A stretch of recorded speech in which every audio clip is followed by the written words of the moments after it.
Mahfud bilang ada ancaman di pernyataan Arteria. Ini video saat Arteria mencecar kepala PPATK. Berikutnya, saya ingin sampaikan begini, Pak. Ini saya katakan Pak Ivan clear ini. Ya, tadi sudah ada penjelasan dan kami percaya. Tapi yang bagiannya yang ngebocorin berarti bukan Pak Ivan kan? Yang memberitakan macam-macam itu bukannya dari mulutnya Pak Ivan kan?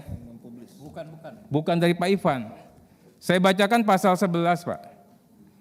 Pejabat atau pegawai PPATK, penyidik atau penuntut umum, hakim dan setiap orang itu termasuk juga menteri, termasuk juga Menko, Pak.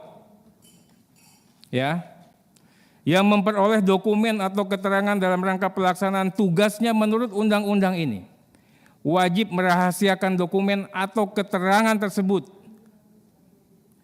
Sanksinya, Pak, sanksinya setiap orang itu dipidana dengan pidana penjara paling lama 4 tahun. Ini undang-undangnya sama, Pak. Ini serius, gitu loh. Nanti kita juga teman-teman kan kita ada sesi berikutnya untuk bisa klarifikasi. Oleh sebab itu, saya harus jawab dulu satu persatu. 3 orang nih Pak Arteria. Wah, katanya, ini bisa diancam dengan ancaman hukuman pidana 4 tahun. Karena itu lalu terpancing si Boyamin itu ngelaporin betul. Meskipun dia guyon sebenarnya. Biar yang dipanggil itu menjelaskan katanya biar Pak Arteria. Oleh Marte dipanggil oleh polisi. Karena ada laporan lalu apa salahnya. Itu kata si Pak Boyamin. Begini, saudara, apa dasarnya melapor ke ketua? Loh, saya ketua, jadi dia boleh lapor, boleh saya minta. Loh, kamu kan ke Pak Harto, ke Pak Presiden, kenapa lapor ketua? Ya memang kenapa saya ketua diangkat oleh Presiden, ada SK-nya. Terus untuk apa ada ketua, ada komite? Kalau tidak lapor, kalau saya tidak boleh tahu, itu satu, ya. Itu bisa dihukum 10 tahun. Beranikah saudara Arteria bilang begitu kepada Kepala BIN, Pak Budi Gunawan? Pak Budi Gunawan tuh anak buah langsung presiden. Anak buah langsung presiden dia. Bertanggung jawab presiden. Bukan anak buahnya Menko Polhukam. Tapi setiap minggu laporan kayak ini resmi. Info intelijen kepada Menko Polhukam. Coba saudara bilang ke Pak Budi Gunawan. Pak Budi Gunawan, menurut Undang-Undang BIN bisa diancam 10 tahun penjara. Berani enggak? Menurut pasal 44. Kan persis yang saudara baca kepada saya. Bahwa kalau menyampaikan ke Menko Polhukam 10 tahun Pak BIN nyampaikan bukan ke presiden tapi ke saya nih. Ini bulan Maret ada nih. Kok terus enggak boleh gimana? Apa gunanya ada? Dan ini penting saudara. Karena apa? Ya. Karena saya bekerja berdasar info intelijen. Misalnya ada kayak gini, saya enggak bocorkan di sana, tapi tahu besok akan ada demo di sana. Kekuatannya sekian orang, korlapnya ini. Kekuatan polisi yang diperlukan segini. Sehingga saya enggak perlu rapat tuh kecil. Oh ini serius. Itu info intelijen, masa saya enggak boleh ngomongkan gitu?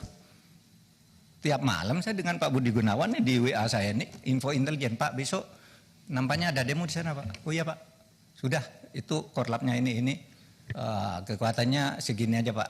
Cuma cukup di Polsek, cukup di Polres atau harus di Mabes. Kalau sudah perlu Mabes, saya undang rapat. Dan itu info intelijen, masa enggak boleh? Lalu mau dihukum 10 tahun, Pak Budi Gunawan, untuk tugas dia bukan wahan Menko Polhukam, tapi selalu ngelapor resmi malahan kepada saya. Ya. Nah oleh sebab itu, saudara, dan ini sudah lakukan banyak nih. Kok saudara baru ribut sekarang? Nih, umumkan dan saudara diem aja sejak dulu nih. Kita yang mengumumkan kasus Indosuria. Yang sampai sekarang bebas di pengadilan kita tangkap lagi. Karena kasusnya banyak. Itu kan PPATK, kok baru ribut soal ini? Lukas NMB ketika ditersangka ngamuk-ngamuk, rakyatnya turun. Saya panggil PPATK, umumkan, uangnya di freeze. Kalau tidak begitu Anda bisa ditangkap dia. Kita tahu dari Mbak Intelkam Polri misalnya, itu gimana di Papua? Menurut Intel, Pak, nasinya, cateringnya setiap hari turun. Itu sudah tidak ada kekuatannya. Itu kan Intel, masa tidak boleh?